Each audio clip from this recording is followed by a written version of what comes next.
So I'm sure a lot of y'all have experienced sleep paralysis at some point in life. And if you haven't, well, you're a son of a bitch. No, I'm just kidding.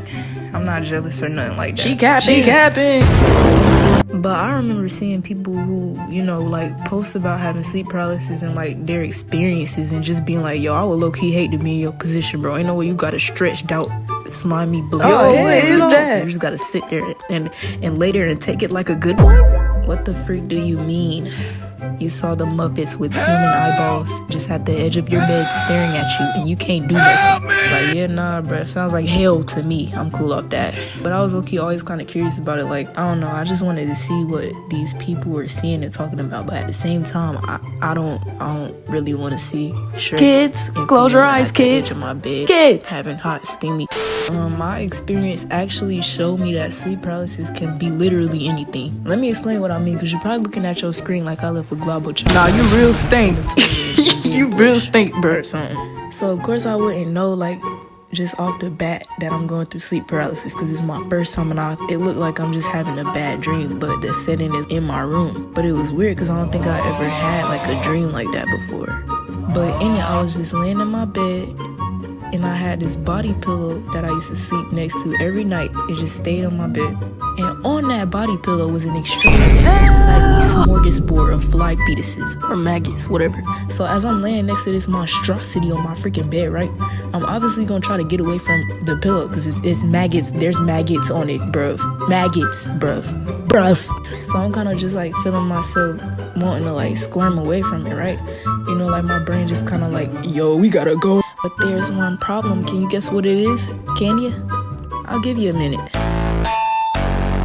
That's right.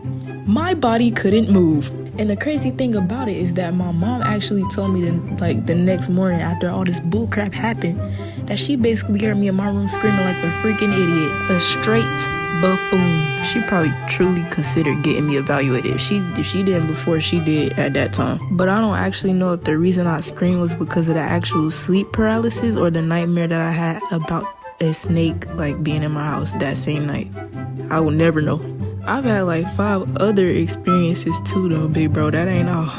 I once seen a freaking demon lady, and from memory I can't really make out whether or not she was like in front of my window or like behind the blinds, like a silhouette.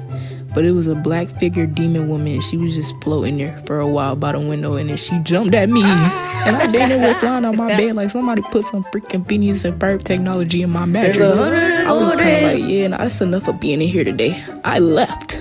Then another time I seen 3 or 4 punks just floating around my bed. They looked like they was made of like dust or something. They looked like repressed memories.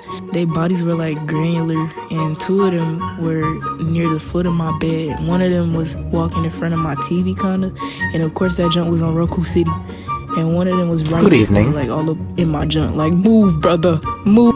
I was scared poopless, bro. I was scared for my life. Save me, please. And the only time I get sleep paralysis is if I go to sleep stressed or upset about something. I don't normally just get sleep paralysis often, but when I do, and it's so weird because like my brain doesn't know that I'm in sleep paralysis at the moment, so I'm not thinking to try to get out of it. It just feels like I'm stuck. Even my thoughts have a freaking lock on them. I can't actively use my brain in sleep paralysis. I can only feel scared and alert. And maybe think like, oh, I'm gonna tell my mommy I had sleep paralysis. Then you got John over here talking about using methods to try and break the paralysis. Then you have my soggy mashed potato brain, who has a paralyzed body and thoughts, so I couldn't escape sleep paralysis if I wanted to. Must be nice, James. Wait, where John at? Bro.